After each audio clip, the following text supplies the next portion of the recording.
Hello, my fellow sovereigns, and welcome back to another episode of the Crown Yourself podcast. I was recently asked by a friend of mine, a new friend here in town outside of Austin, and she was like, how are you connecting with people so quickly? Like, you know so many people. And maybe it's the fact that I've moved multiple times, or maybe it's just the fact that I found this phenomenal group called Connect, started by my friend, Chelsea Dischinger.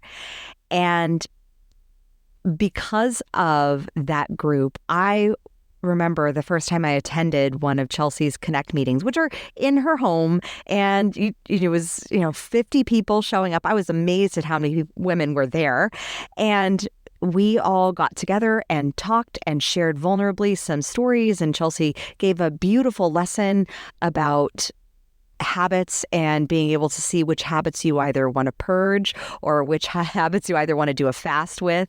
And I love the metaphor. And I was like, this queen has got some coaching skills. And then it turns out that I find out that Chelsea is a best-selling author of her book, The 5 Non-Negotiables. She has spoken all around town, even including at places like Kind Bar, and on these 5 non-negotiables and how to really achieve your goals. Chelsea battled 9 years of postpartum depression and came out vigilantly on the other side with a fire in her heart and a purpose igniting her soul. And when I saw her, I was like, she's going to be my friend. I want her to be my friend. And it's literally as simple as that to make friends, kids. Like it's really as simple as that. And I learned that in kindergarten because I was so shy and I never would ask people to be friends. I just would silently stalk them. And I made the decision that Chelsea and I were going to be friends. And so it is. And when I met Chelsea, I was so excited because I walked away from her group and I was crying happy tears like I do, because I was like, I am home. I am home, and I have found a community of women that are uplifting each other, challenging each other. It wasn't the concepts that you would think of, the South, oh, bless her heart, backstabby gossip sort of comments. No, these women were showing up vulnerable and courageous. And I do think that that is definitely a testament to Chelsea's leadership, which is why I am blessed and honored to have her on this podcast, because coming up in 1.5 weeks, we have our Connect New Braunfels conference that is the first of its kind, where all of the groups between San Antonio and Austin are connecting in full force to join hands and support each other as women. And that is something I am so deeply honored to be a part of, to be contributing to be building, and Chelsea is spearheading the way on that. And I am so excited to be on board. And so I'm going to let her take it away, because she is a firecracker of knowledge and of action. And she, my favorite kind of people are the ones who don't just read and don't just, consume the knowledge, but they are all about creating those actionable results, because you don't get results without taking action. And it wasn't soon after Chelsea and I met that she ended up starting her own coaching business. She's soon to be launching a podcast, and she is an all-around amazing badass queen. And I am so excited to call her a friend and to be living close to her. So it's, rather than in Texas terms where you're like, oh, you're just down the road, and they're 4 hours down the road. She really is a close neighbor and friend, and I am honored to have her here with us today. And with that, I give you Chelsea Dischinger. Welcome to the Crown Yourself podcast, where together we build your empire and transform your subconscious stories about what's possible for your business, body, and life. I'm your host, Kimberly Spencer, founder of CrownYourself.com, and I'm a master mindset coach, best-selling author, TEDx speaker, known to my clients as a game changer. Each week, you get the conscious leadership strategies you need to help you reign with courage, clarity, and confidence so that you too can make the income and impact you deserve. Imagine this podcast as your royal invitation to step into your full potential and reign in your divine purpose. Your sovereignty starts here, and your reign is now.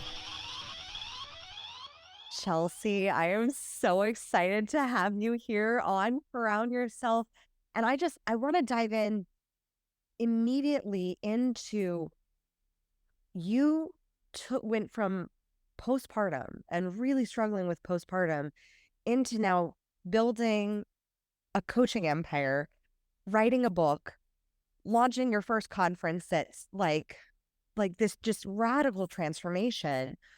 How did what you experienced postpartum, how did that set the foundation for actually being able to catapult you? Yeah. Well, first of all, thank you for having me. I'm so excited to be on your podcast. I have so much respect for you, and I just feel honored to be a guest. So thank you. Yeah, if you're okay with it, I'd love to just to talk a tiny bit about the depression. Yeah, just because I feel like it's not talked about enough. I mean, I know that it's getting better as time's going on. It's getting less taboo. But yeah, I went through really severe postpartum depression. And the crazy thing was I was living my best life. My husband and I had been married for like 4 years. We were still in that like kind of honeymoon, amazing phase.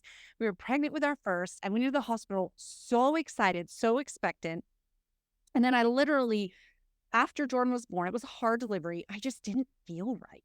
And I kind of got emotional and I was just crying a lot. My husband's like, "What's wrong?" And I'm like, "I don't know. Something's just not right." And I kept crying I was in the hospital for a few days because she had jaundice and something, a little infection we had to take care of. We got home from the hospital and I just kept crying. And, after a few weeks, we went to the hospital. You do like your check-in with the doctor after you deliver the baby. How's the baby? How's the mom? And I was like, I just don't feel right. I feel super emotional. She's like, "Oh, Chelsea, it's totally normal. It's called baby blues. Like a lot of moms get it. It lasts about 6 weeks. You're just, hormones are just adjusting." And I'm like, okay, that's fine. 6 weeks turned into 6 years of constant crying. And I mean, it was I went into the hospital as one person and I walked out a changed person, and I couldn't control it. I couldn't get it under control. And so it took me down a very dark, long journey. 6 years may not sound like a long time, but Yours is a long time. That's half a decade. That's yeah. Yeah. And when you're in despair, every day feels like forever. And so, the first couple years, I did all the things I thought I could do to pull myself out of it. But when it really got dark was a few years in, when I did every trick in the book and nothing worked. And I just finally began to lose hope. And that's where it got really bad. And I love what you said, "Oh, Chelsea, you're doing all these big things now." And that is true. Like I am finally stepping in and I'm healed and I'm stepping into that. But the last 9 years of my life, all I have done is the deep internal work to get me to where I am today. So I know it can look like, oh, you're launching into, and I am, and I love that. But really, I built a foundation over 9 years of transforming myself from the inside out. For the last 9 years, I decided I was going to get over this and heal after 6 years of being down. And I have took one step forward, two steps back. It was a long, hard journey. I didn't get that miracle. I didn't snap my fingers and all of a sudden I was better. I had to do the hard work of reprogramming my mind, controlling my emotions when they were out of control. And then not only that, after 6 years of being this depressed, you've built these ruts and these habits that are deep and they just pull you down time and time again. So it was a big journey. But yes, everything that I learned through these 9 years of transforming my life is now what I do to help teach other women. It's the foundation now of what I'm doing today. yeah.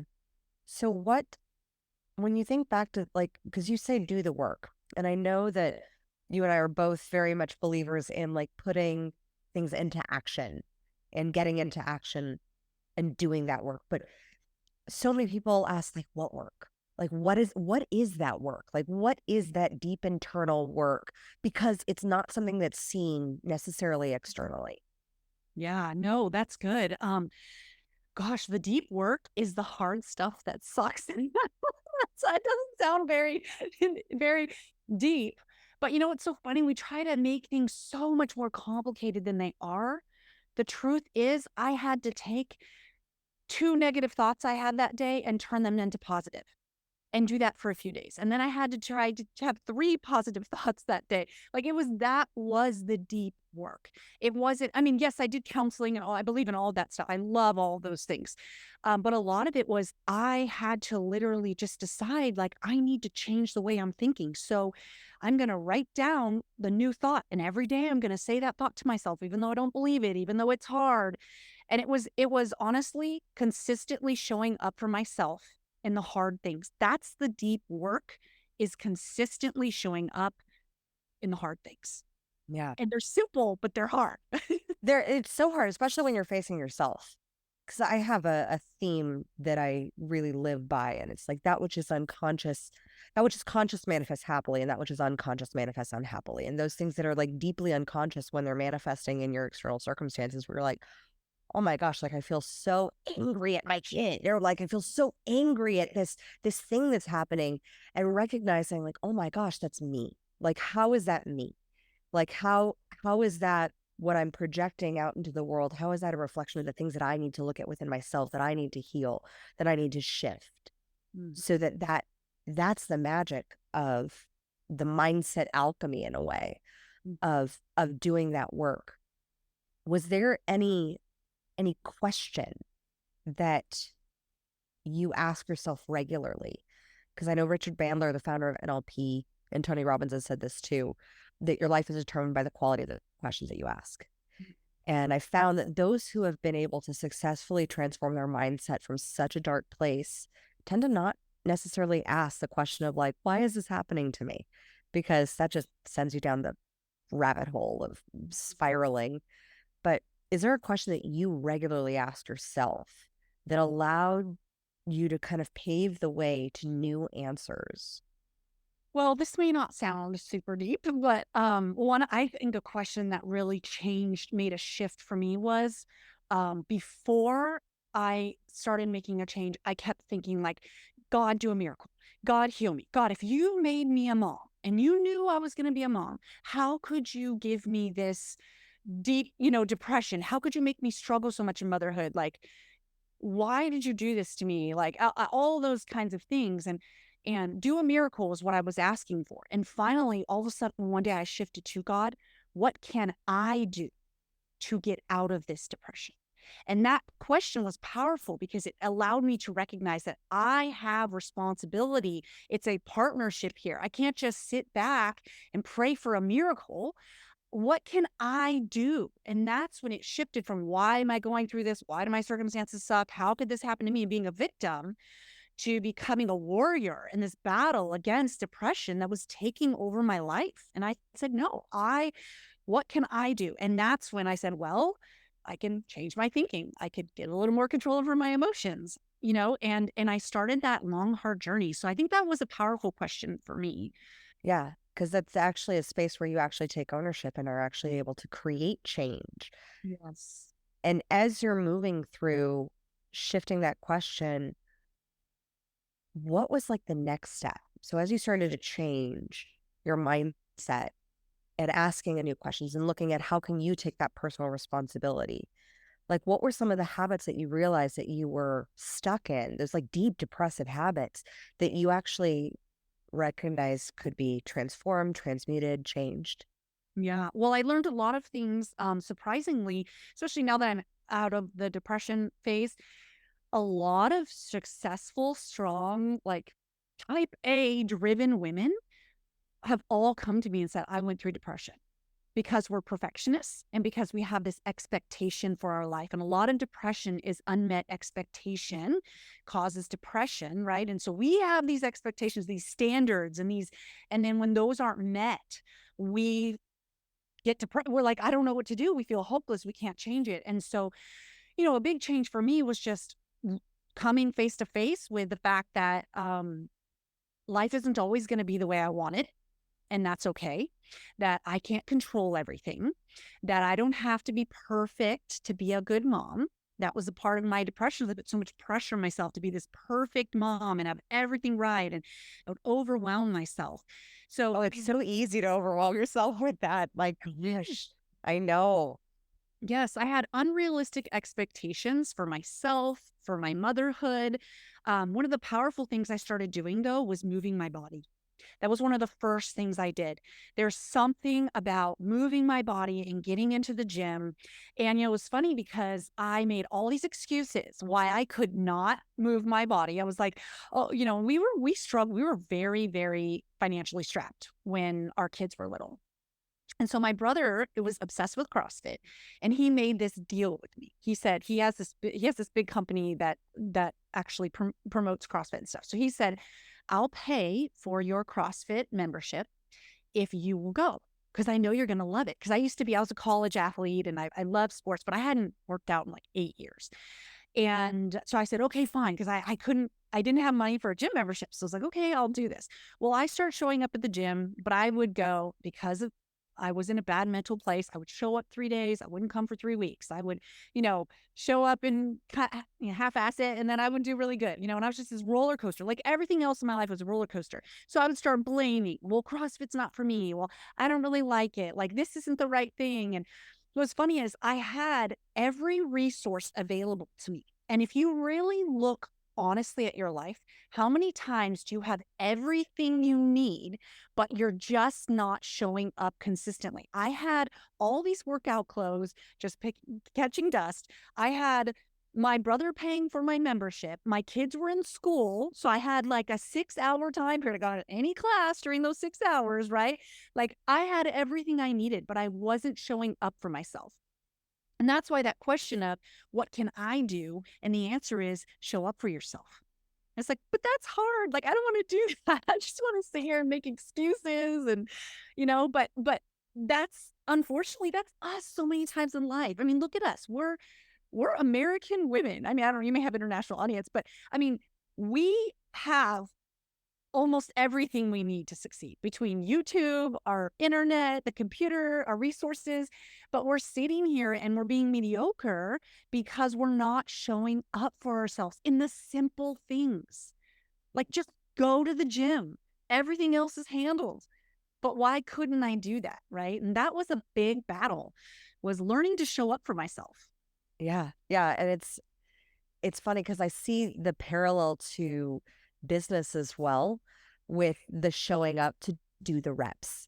And there's something about the athlete's mindset because like I'm a marathon runner. I know you did like college soccer, and that athlete mindset of you show up to practice and you do your reps and you have to get your reps in order to run and like run the marathon, score the goal. You have to, you build that muscle up, and it's the reps of showing up for yourself. And like when I first started out building my business, I didn't treat sales as like getting in my reps. And I would make excuses and I'd do pretty Canva images and I would like build a logo. And I was doing all of these things, but I would make excuses for not actually doing the reps in sales. And it wasn't until I shifted my mindset around like, because I could be in the victim blaming space. I was for a year and a half before I found out I was pregnant with my son, that I was like not putting out offers on a daily basis. And then when I realized, oh, I just need to put in my reps on a daily basis, connect with people, and that I wasn't tapping into my resources, like of the community that I had in order to generate new leads and clients in business. And then once I looked at the resources, like you are so right. Like sometimes we allow ourselves this ignorance because of our excuses to think that we don't have what it is what we need. Well, and I love what Dan Sullivan says, who's the founder of Strategic Coach. He says, it's not how, it's who. It's like, who do you know? It's like your brother gifting you the CrossFit, and like just being able to look at, oh, who do I know in business who could refer me, who could connect me to my ideal clients? Like that shift in the game was a game changer.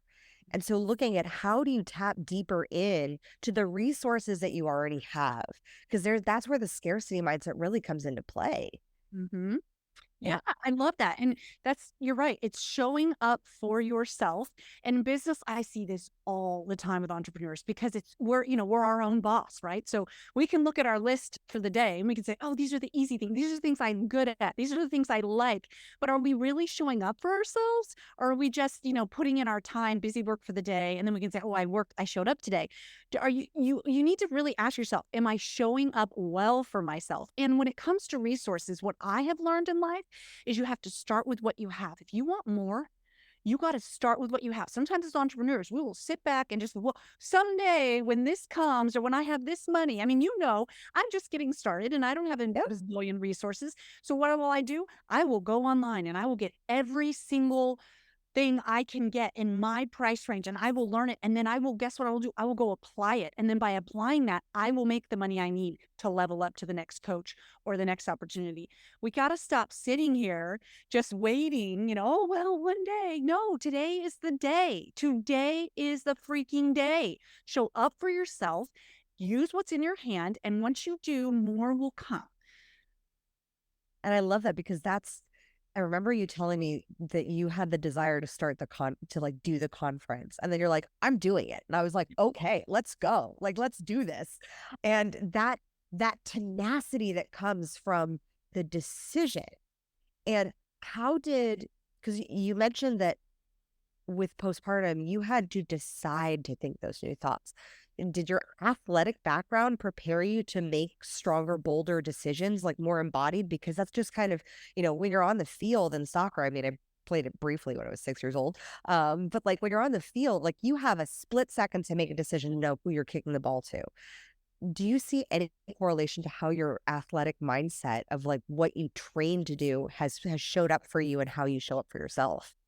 Yes, I am actually really grateful for that mentality. It was a love-hate. It kind of put me in a little bit of a perfectionism because, you have to be the best and you have to train, train, train. But at the same time, it really did. I spent years showing up for myself. I mean, when I was 12 years old, I would get up before school and go train in the backyard every day. Like I learned, like you show up for yourself. You got to be the best. You got to work harder than everyone else. So that did help me to kind of go, it was instead of trying to completely build all new habits, some of it was just going back to who I used to be, which is a lot easier than paving a new path. But yeah, it was definitely a journey. And I do want to emphasize that it was not an overnight thing. This was literally grueling, one step forward, two steps back. But the more I showed up for myself, the easier it got. I know you guys know about habit stacking and all of the things, but literally, I know I'm speaking practical today, but here's the deal. Some of us aren't doing the practical things right. We want to go do the big things or the deep things, and I'm all into all those things. And I love that. And I'm definitely going deeper into the deeper things now, but we got to get these fundamentals down. And so showing up for yourself every day in the little things that matter, showing up and not sitting there and saying, what's my to-do list? But sitting there saying, what is going to move the needle for my business today? Whether I like it or not, whether it's hard or not. And that's why I start every single day off with my mindset. Without fail, I do not start my workday until I have put myself in a good mental state where I am prepared to tackle the things that are going to move the needle for my business. And that is a habit that I've had for years now. I actually I wish I had it to show you right now. I have a piece of paper and the title is mindset. And then I have each topic for my life. So I have my mindset for my marriage, my mindset for my motherhood, my mindset for my business. And every day I read that. This is how I'm going to think about my marriage. This is how I'm going to show up for my husband. This is why I'm in this marriage. This is, and every single day, and I know that may sound over the top. Well, when I say every day, Monday through Friday, usually. But when you do that, you're constantly pulling yourself back to the most powerful thing, which is why am I doing what I'm doing? And who am I? And when your business flows out of that, you're willing to show up for the important work that sucks because oh, there's people on the other side. Like, why are we doing this podcast today? We're not doing this I love hanging out with you, but we're doing this because there are people that we hope that are going to hear this and that their lives are going to be changed, that their businesses are going to grow, that they're going to expand their capacity. That's why we're here. When you approach every day with a sense and a passion for why you're showing up for your business, your whole day is different. Even from the things you take your time to do, to the conversations you have on the phone, everything shifts. And that is a powerful thing that I learned. It's actually one of the biggest things I teach is about your why, because that is the motivation that is beyond just yourself. It's bigger than you. And that was part of what helped me to recover is I actually began working with human trafficking. And I would look at these women and I would go, oh my gosh, like if they can overcome, I can overcome. And I started this little jewelry business and it was really good because it gave me something to do. It gave me some purpose. But every day I would show up and go, I'm going to have to show up for this business because if I make this much money, I can give to this shelter, or we're trying to build this safe home and they need this much money. And it gave me a purpose bigger than me. And I think that if you're feeling really stale in your business, or you're just kind of feeling stalled out, or you're just kind of overwhelmed, really taking time to go back and saying, why did I start this? And who are the people whose lives are being changed because of it? And if you can just refresh and renew your mind and your heart and your spirit back to your why and your purpose, it really helps to make those hard daily decisions that you have to do day in and day out a lot easier because you remember why you're doing it. Yeah. Yeah. I mean, and then when you compound it to enrolling, whether it's your family or your team, into that why. I mean, I remember when I told my team, I said, we are going for our first 15 initiative, where our goal is to use 15% of our profits to save 15 women from human trafficking. And I know it's about $3,500 per woman to save from human trafficking. So I know that with that goal, I need to show up because I have 15 children. And that for me, like women, yes. But children for me, like that is my heartstrings. That is everything. And to know that there are 15 children out there who I have the power to save if I just get up and show up and do the work, like I can put my ego aside of the fears of rejection and the crummy, comments or something that I make up. I can put my ego aside for that because that's not what's important. Mm-hmm. What's important is those 15 kids. Yes. I love that. I love that. And I kind of feel like, if you are listening and you are feeling a little stale, do this work. Do this internal. This is deep work of why am I doing it? And I'm sure that you've done deep why, training before, and you get to that level where you realize like it's not even should I or I have to, it's I have to show up. I have to do this. Like people are dependent on it. Like this is who I was meant to be. This day is about me being fully myself and I've got to show up for this. And it just shifts. This one little perspective shift changes everything. A lot of the struggles that we struggle with that are so hard, like, oh, I don't want to do that. I don't want to focus on this part of my business today or whatever, literally is obliterated the minute that you really begin your day with your why and your passion. And that is why I do that. I must set my intention and set my mindset every single day, or I'm going to waste half the day. I really am. Unfortunately, that's the truth for me. Same here. I mean, it's that constant practice. I mean, I remember, I think it was Zig Ziglar who said, like, somebody asked him, like, why do you need motivation every day? Why do you need to connect with your why? And he's like, well, why do you need to shower every day? Because, like, you get dirty. Like, things happen, life happens, but it's that constant depth of connection. And I think something that's really poignant, though, is because there's a lot of activities out there that are, let me state my purpose and let me just write it down 15 times. But if it's not like when you state your purpose, Chelsea, and this is what I just love about you, is you have this fervor and this intensity and this power that comes through you. It's not even earthly. I mean, even like for me, just speaking of our first 15 initiative and just the power of like seeing those kids, like it pulls emotion out of me. And if your purpose like is not leaning into that emotion, then it's just surface words. So, but how do you get to that point where that purpose drives such a deep stake in your ego so that all of the fears, all of the doubts go by the wayside because those are no longer important because your purpose is what's driving you. Yeah.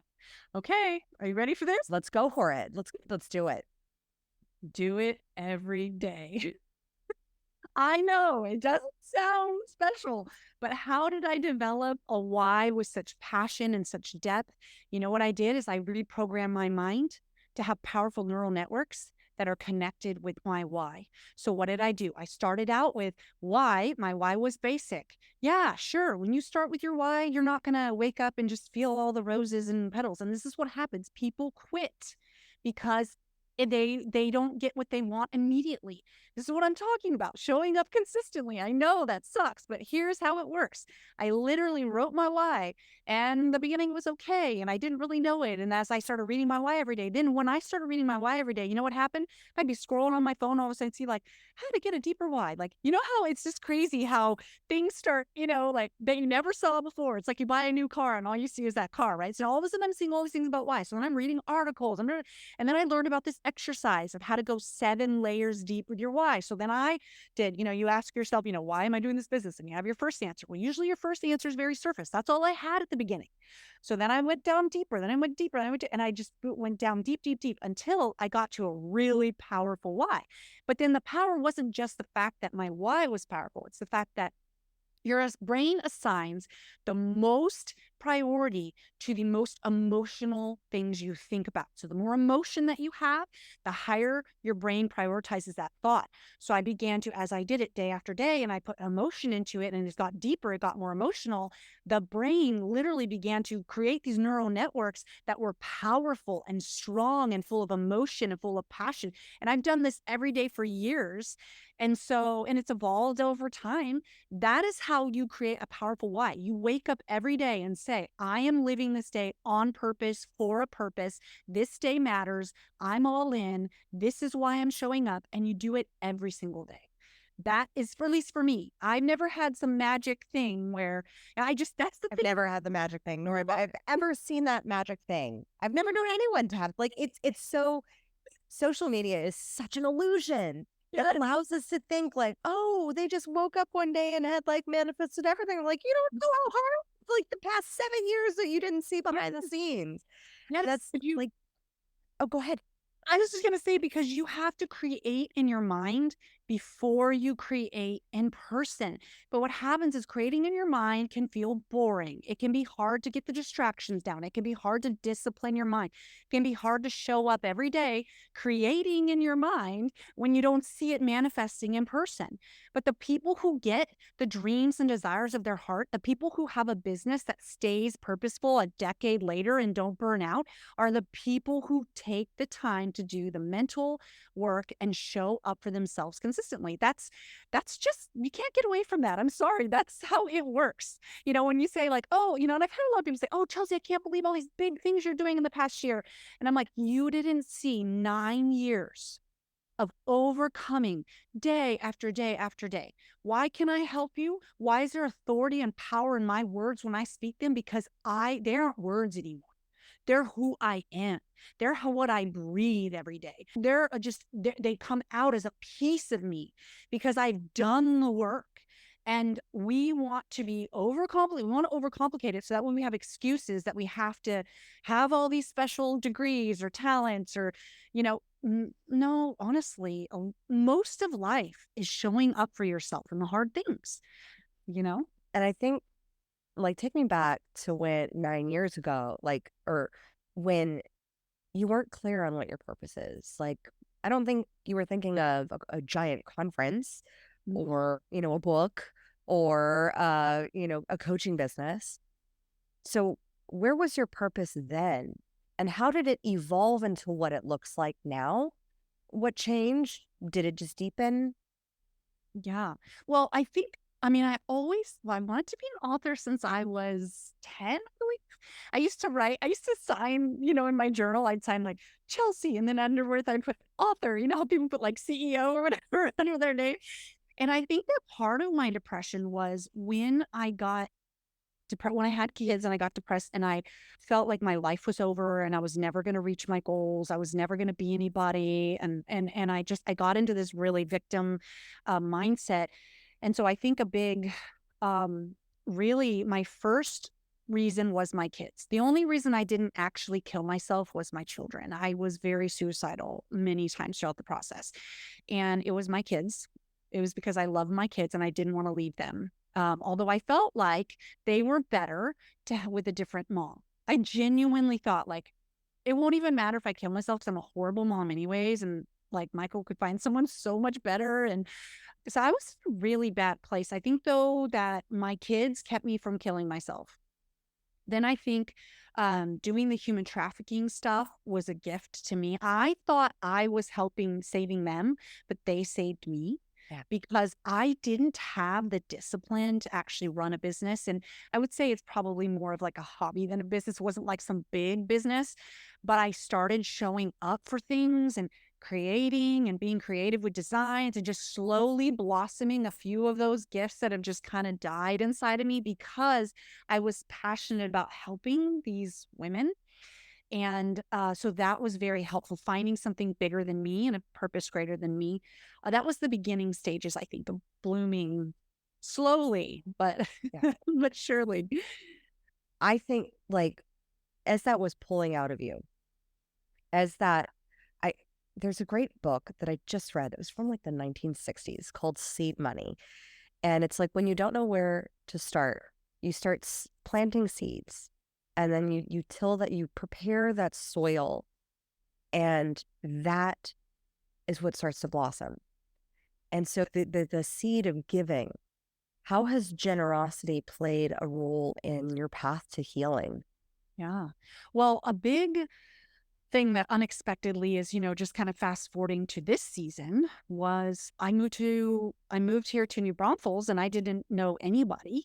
And that was a big move for me. And it was hard for me because I lived near my family and all the things. And I felt like God was saying, I want you to take everything that you've learned over these years, and I want you to love women in your city with this. So I want you to open up your house, and I want you to pay for breakfast, pay for a babysitter, and do all the work to get the house ready and invite women in and complete strangers. And I just want you to love on them. And that saying, like, if you want to make a friend, be a friend, this really rang true to me because I didn't have friends. And, at our age, it's hard. I can't be room mom anymore. My kids are 13 and 15 now. So I can't be the room mom.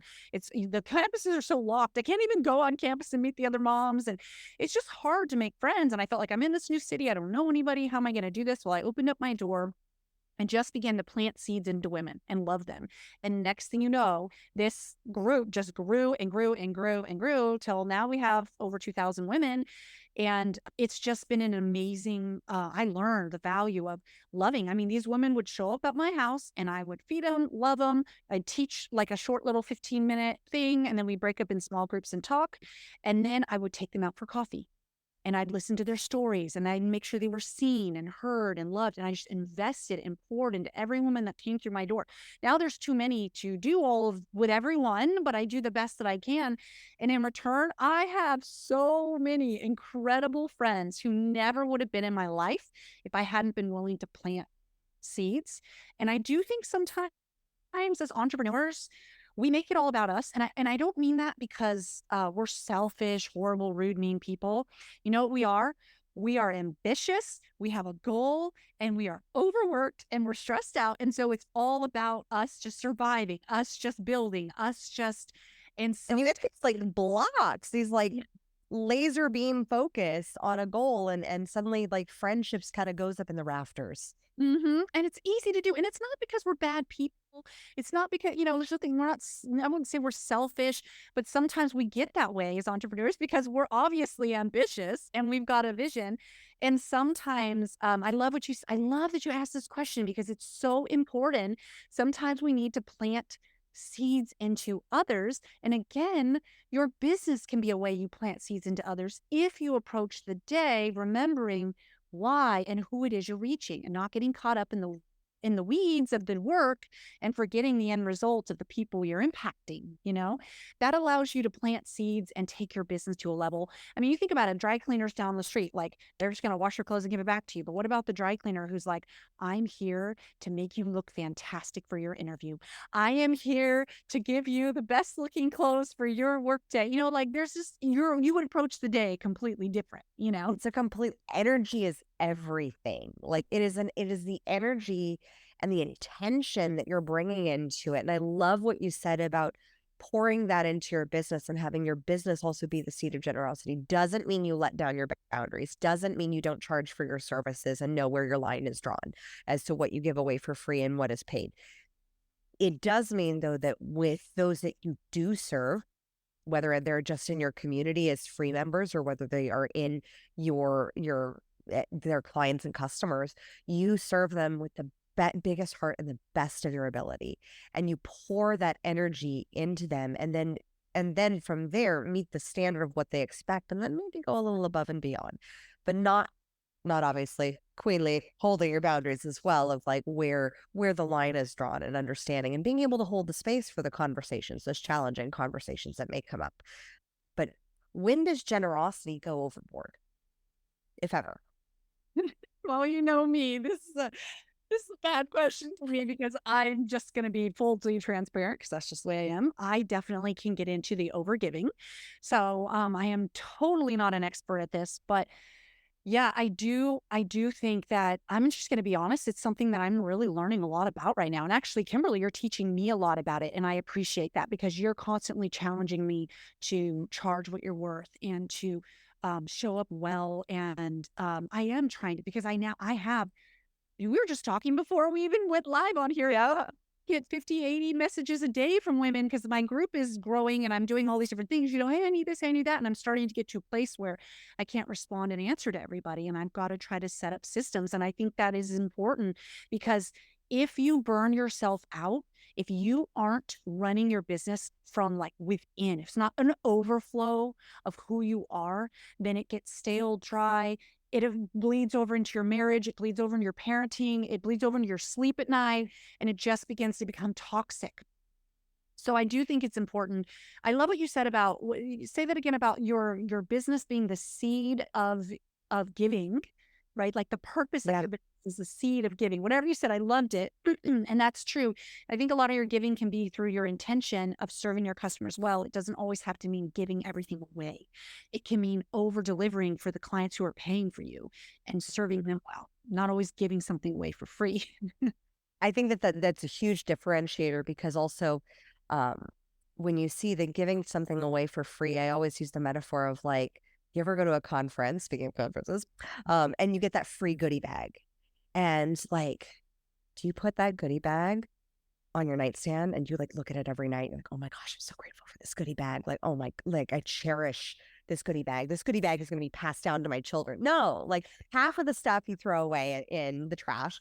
Maybe you use a candle, maybe you use a little thing, but it's not necessarily deeply valued because you got it for free. Now, there can be those moments where you get something for free and you're like, this is the most value I've ever had in something that was free. Like, this is amazing. Of course, I want to go above and beyond. Of course, I want to like lean into what their next thing is.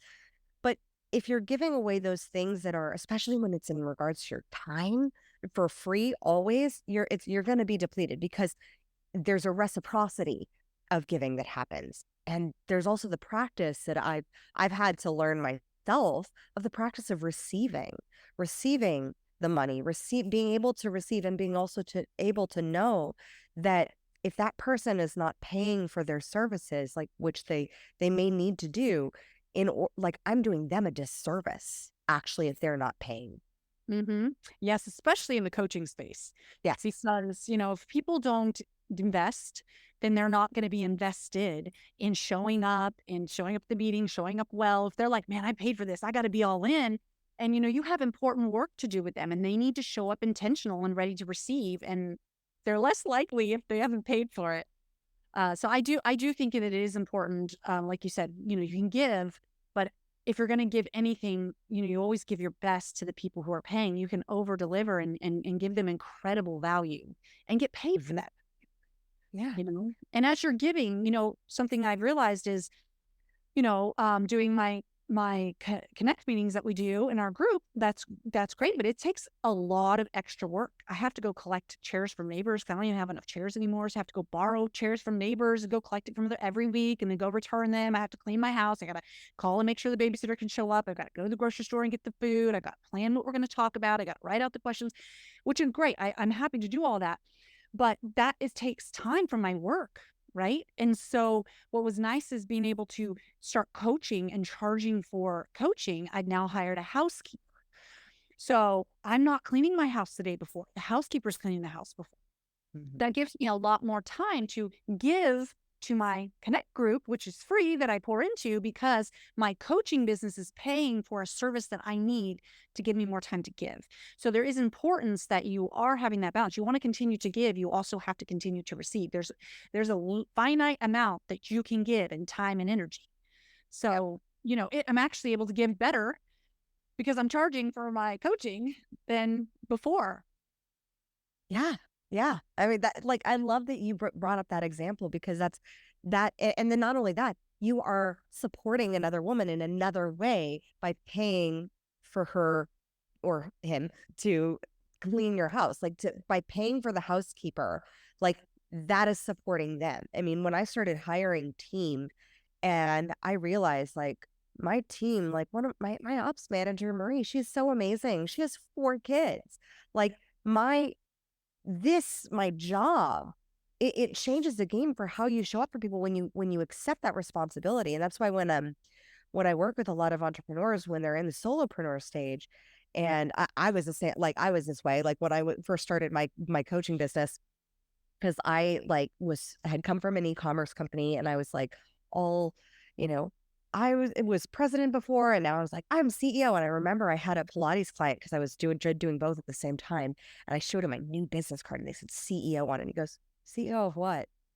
And I was dagger to the heart. I suddenly, I felt like such a fraud. And I was you're right. Because I had no employees. I had nobody that was relying on me. I didn't even have any customers at the time. I just had a business card. I didn't have a business. And the ability to just recognize, oh my gosh, that was such a humbling moment. And I'm so grateful for him, because recognizing that gift of your business, that by it bringing an income, that you're able to bless other people another way. And that's the cycle of generosity and reciprocity that gets it constantly increases. Yes. And when you stay in your genius zone, you're able to expand your business, you're able to hire more people, and you're able to bless more people, But when we get overworked and overwhelmed and overstressed, that's why you got to really do that mind work in the morning, because you've got to stay true to who you are. You've got to stay true to the purpose of your business and why you're doing it. And that's where you soar. That's when the magic begins to happen. And so it's important. You got to charge what you're worth so that you can have the time, energy to stay in the genius zone. And that's hard. It's hard to be disciplined to stay in that genius zone. It's so easy to get distracted by all the other things that we think we have. So many shiny objects. Yes, there's so many, and it's annoying how many there are. But that's a discipline that you have to learn as an entrepreneur. Is I am not going here. I'm staying in my not my comfort zone. I was saying comfort zone. I'm not saying my comfort zone. I'm staying in my genius zone. My mind will stay set on this today. My purpose will drive me. Being intentional, that takes energy. And I just want to say that because right now, I struggle with, during this season, I struggle really, really severely with my allergies. It can be super debilitating. I've had 3 sinus surgeries. It's just, it can really wreak havoc on me. And I noticed that it's so much harder for me to stay intentional when I have foggy brain, my eyes are watering, I have a headache. It takes energy to be intentional. And that is why you can't do all the things all the time, or you completely lose sight of that intention. You have to reserve energy in your day for intention, for purpose. You have to take time to re-energize yourself. These are disciplines that you can go, your talent can take you so far. But without these disciplines, you are going to burn out. You're going to get overwhelmed. You're going to lose sight. You cannot afford to lose sight of your purpose. You cannot steal all your energy on lesser things and not give it to the most important. You have to prioritize, and you have to be disciplined to consistently show up in these things, or you're going to make it so far and then you're going to wonder why other people went to the top and you burned out. This is truth here. I mean, and I see entrepreneurs do it all the time. You get all excited. It's so easy to stay focused on the why and the intention at the beginning. But then 2 years in, when all the works come and we do that. We do that in all areas of life. It's so easy to make everything. Think about your health, okay? Your health is the most important thing, right, almost in your entire life. Because the truth is, unfortunately, without a healthy body and mind, you cannot be good for anybody. In fact, health is above my family and my priorities. And I know that sounds probably really bad, but originally it was, like what everyone tells you in church, like God, family, da, da, da. But over the years of constantly doing this work, I realized, wait a minute, like when I would go through my allergy seasons and I was like, I can't even show up for y'all. And then I realized, no, during this season, guess what? I got to be on point with my food because my digestive system is a huge part of my allergies. I got to be on point with my sleep, right? I have to prioritize. But how easy is it for us as an entrepreneur to go through our day and go, well, I've got these meetings, I got this, I got that. I don't have time to meal prep. I don't have time to eat healthy, whatever. And we do that day after day after day. And then we end up eventually paying for it in doctors, and we're taking all this time off of work because we're sick. We do that with our intention, because what happens is we forget what is most important when it comes to our business. Everything is pulling at us. Everything is yelling at us. And real entrepreneurs who succeed in the long term know how to discern what is important from what is not. And they know how to keep their eye on the why. Why am I doing it? What am I here? What is my intention? What is my purpose? And my purpose is people. Everything I do is for people. And if I can just keep my eyes on these women who need their lives changed, it burns in me to change their lives. And you must do this. If you want to, I'm just saying, if you want to make it for the long haul, this is a discipline you must have. It's non-negotiable. It's the truth. I wish more entrepreneurs were athletes. Because truly, because athletes learn discipline. Like, I wasn't always a marathon runner. I mean, I couldn't run a mile to save my life. I was an exercise-induced asthmatic when I was 18 years old. And I retrained my body to be able to run now going to be 7 marathons in February. But I started out in dance. And dance is as much an athletic sport, and you have soccer, and there is a discipline that is cultivated when you start cultivating, and like you said, with what you were doing of going out in the backyard and practicing, soccer and doing the reps of the discipline. And I think discipline has been lost in many ways, and that's why most people don't get to their goals, is because they lose because the muscle of discipline has not been strengthened. Mm-hmm. So how do you strengthen the muscle of discipline if you weren't an athlete when you were younger? If you're not used to going in and going to the backyard and doing that extra mile and constantly doing the practices. I mean, LeBron James, there's a reason why he's so amazing at basketball. He was out there throwing free throws constantly every night, beyond anybody else. So how do you cultivate that now if you didn't have that early on? Well, I think that one thing is you need to recognize discipline for what it is. Without it, you will never succeed. Therefore, where does it go on your priority list? Really high up there. So those of you who are going to go out there and say, oh, I need to start, sending weekly emails to my clients. I'm going to go take a course on emails. And guess what? You're going to go take that course. And guess what? You're not going to send out emails consistently. You're going to get excited. You're going to send out your first email, your second email, and then then you're going to get bored and move on, and you're not going to have the discipline.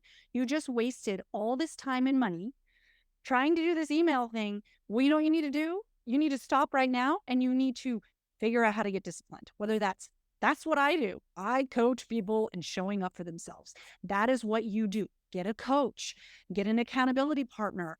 Prioritize it. Make it the first thing you think about and the last thing you think about every day. Make a checklist for yourself. You have to understand that without discipline, without consistency in the things that matter for your business, you're never going to reach your potential. It's that important. So if you want to become more successful, ask yourself, am I disciplined in the things that move the needle for my business? Am I disciplined in my passion and my purpose?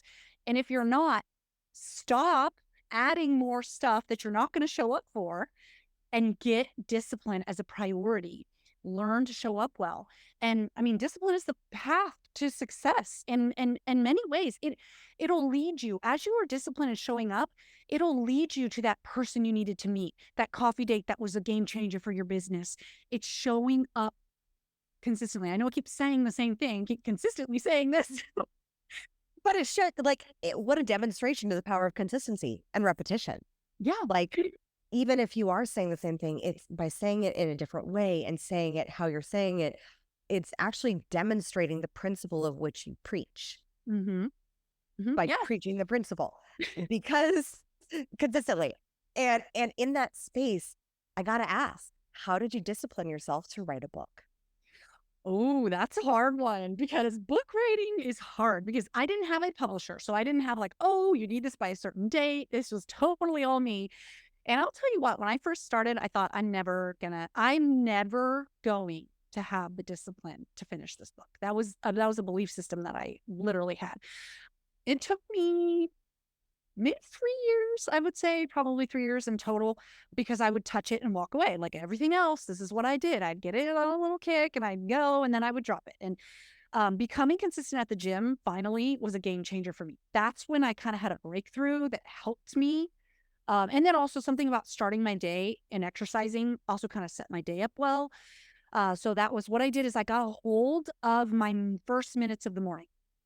And then I got a hold of that hour of the gym. And then I got a hold of, as soon as I get back from the gym, I'm going to do a little bit of Bible study, mindset, meditation work, right? And so then I started my first couple hours of the morning, I had a hold of. And then I just kind of started building. It all builds on itself. But then again, with the book, it was thinking about the people whose lives it could change. I mean, a couple of weeks ago, I got an email from a girl. She lost 100 pounds from reading my book. It was that lady that I'm thinking about that I didn't know, thinking, could this help somebody? Could this change somebody's life? Could this be what somebody else needs?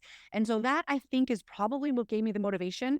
I got into a routine of, I set an alarm on my phone where it's like every Monday, Wednesday, Friday, there's a 2-hour time block. And then what I do is I would leave and go to a coffee shop down the street, get out of my house where I couldn't get distractions. You learn some of these basic things. Here's the deal. When you set your mind doing something and you make it a non-negotiable in your life, you get really creative. Because life doesn't let you do something every day, every Monday from 9 to 2 or 9 to 11. I'm going to write my book. Well, guess what happens? Monday, my kid gets sick. Or Monday, like your Mondays, all of a sudden, the Mondays that were fine before get thrown off of the schedule. So then I had to become creative. Okay, well, so then it became, instead of always from 9 to 11, it became, well, I'm 9 to 11 is my time. But if 9 to 11 doesn't work, then I will do it from this time to this time. And I started making all these backup plans. And that's a huge key factor. Is sometimes we set a goal for our business and then what happens is we become all or nothing. Oh, well, it didn't work out at that time today, so I'll just do it another day. And we don't do it. But we have to become really non-negotiable in it, where we say, you know what, there's 15 ways I could get this done today, not just one way. So if the first way doesn't work, I'm going to do this or that and be creative. And still, so I had to be very creative in finding time, because it seemed like every time I would get derailed, whatever I had planned. This was good for me. The book writing, I think, it was one of the last things I did. My book hasn't even been out a year yet. So this was kind of one of the last final crowning achievements of like getting my life together. Was like, if you can write a book consistently, you can actually show up for yourself, at least for me. I mean, I'm not perfect or anything, but I mean, I have learned a lot. That was one of the last things I've done that really made me realize, okay, I can be consistent. Yeah. Yeah. Because it does. It takes an amazing amount of effort, but also just a commitment to a period of time of like saying, this is what, because so often we have these, the word writing, like I get really nerdy about words. Like, I'm writing my book, I'm building my business. Well, these are all verbs that are like action verbs that like lead on in perpetuity. Like, they're all aims, all the aims. They kind of just like lead on. And so you can always be writing your book. You can always be building your business, but at what point? What is the done for you? What does it done look like? And when is, especially for perfectionists, like, how did you get to the point where, as a recovering perfectionist, you were like, the book is done. It's the best it can be. And I'm sure, like, have you gone back and looked at and we're like, oh, I could probably have said that better, or that could have been better. But you knew at the time, like, that was the best. Like, when was that moment for you that done was the done?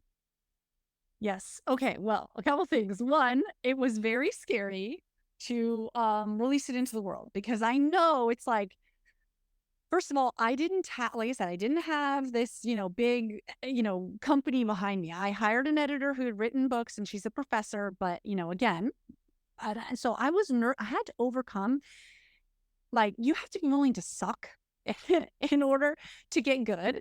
And that's hard for us. But and sometimes as entrepreneurs, like, we won't tackle something in our business, or we won't be brave enough to go out there because, like, but I'm not good at it yet. Well, you can't become a good writer until you sit down every day and write. And so I just said, like, this, I did my very best. And I know I'm going to look back in 10 years and be like, oh my God, Chelsea, seriously, like, I'm so much better. But that's okay. So overcoming that fear of what other people are going to think, are people going to like my book? Are they going to hate it? I mean, there's a lot of fear in that. But you know what? I'm not going to let fear hold me back. I'm sorry. If you don't like it, that's fine. But there are so many people whose lives have been changed from this book. And also, I've been changed by showing up for myself and reaching that dream I've had since I was 10 of being an author. I can say I did it. I showed up for myself. It was hard. It was frustrating, but I did it. But also, I'll just be totally honest with you guys. Okay, so when it came to the editing part, so I released my book into the world. And again, like, it was hard and scary and all the things. But then I find out that I get this email from somebody like, hey, Chelsea, just want to let you know that I know you worked really hard on this book, but there's this part in the book, and you write about farting. Because I think so, and I did. So I talk about how I was talking about, I have a whole one of, it's called the 5 non-negotiables, and it's about not negotiating these areas. And one of the areas is health, right? So I'm talking about how I used to have this addiction to sugar, and I eat all this ice cream. And then when I would eat an entire quart of ice cream, I would end up with gas, right? And so I was like, it was like a flagellation fest, and my husband would, like, run out of the room, or I don't know, I said something like that. Well, flagellation is not the same as flagellance. Okay, flagellance means farting. Flagellation, which I wrote, is like S&M sex stuff. So apparently I wrote about S&M sex stuff in my book and totally thought I was talking about farting. And hundreds of people have this copy before we changed it. And you know what? But I don't care. I don't care. So yes, sometimes we're going to do embarrassing mistakes when we try to go out there, but it's okay. Sometimes we'll just have a little bit of flatulence. Just S&M, whatever. I don't know. Oh my goodness. Chelsea, I have loved our conversation, as I love all our conversations. Are you ready to dive into a little bit of rapid fire? Yes, rapid fire it is. Who is your favorite female character in a book or a movie, and why? I have a male character. Oh, male character, that's fine. Okay. So I really love William Wilberforce.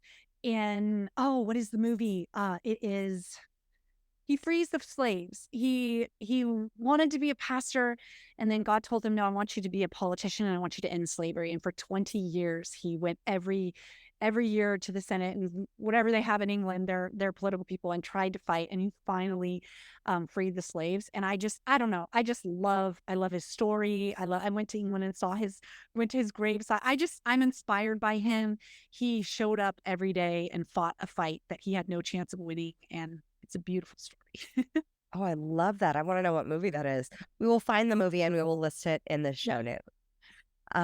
What woman would you want to trade places with, alive or at any other point in history, just for a day, to be in her body, live in her mind, and experience the world as she did? Oh, goodness gracious. The Queen of England. It would be awesome just to see Which one?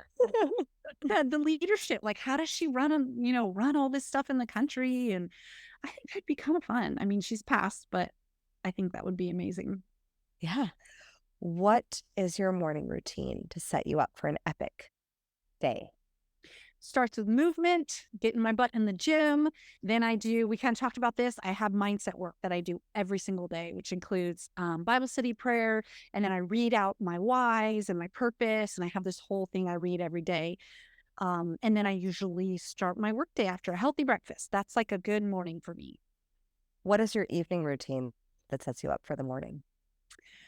Usually I check out my schedule the day before. I make sure I know what I need to get done. And honestly, just quality time with my family. We try to spend time with them until the minute they go to bed, because I work a lot during the day and they don't get out of school till so late. I mean, there's like a few hours in the evening and then it's bedtime. So family time, because it refuels my soul. What do you do during family time? Do you do like games or just hang out and chat? So my kids love playing cards. I know that sounds weird, but we will play cards at dinner like a few nights a week. So we try to have dinner together if we can. I have a daughter who's super involved in after school activities, so that makes it really hard.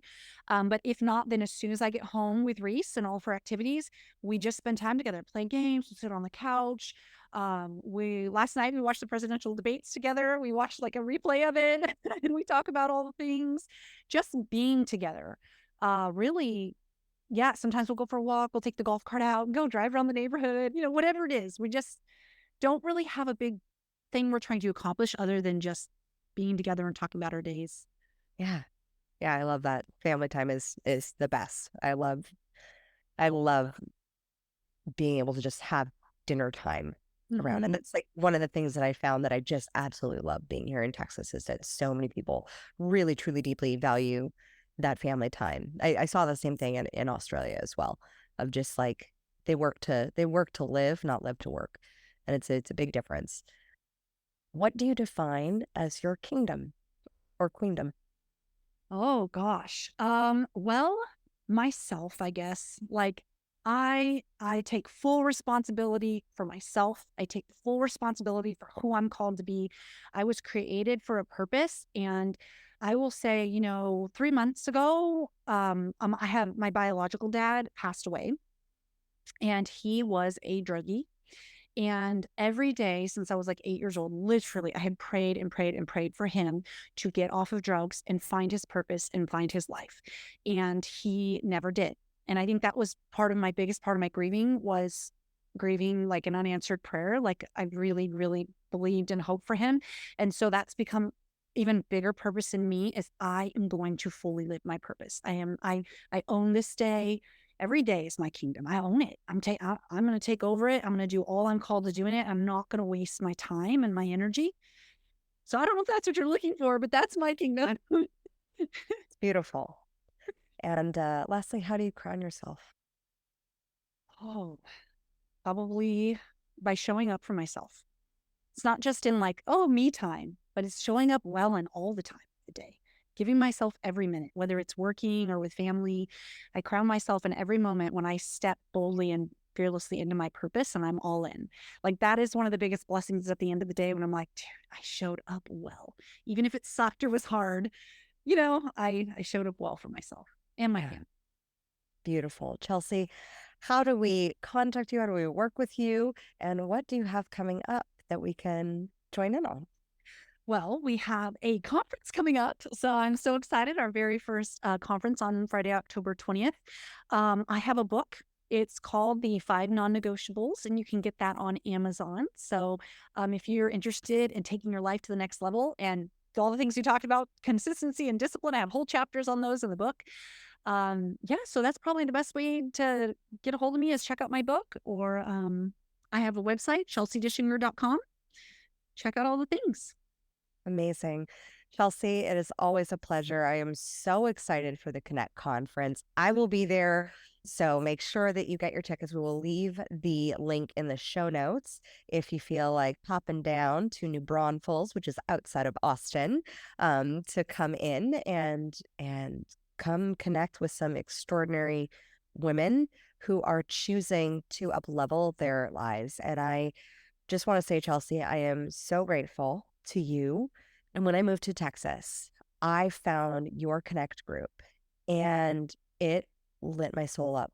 I came home literally driving, being able to, I cannot describe the feeling of driving to my home from your event, from just that event in your living room, having connected with so many amazing women who were vulnerable and open and so courageous and transparent and growth minded, and who were there to develop themselves and who were showing up for themselves. And what you have created is truly a testimony of who you are and what you preach.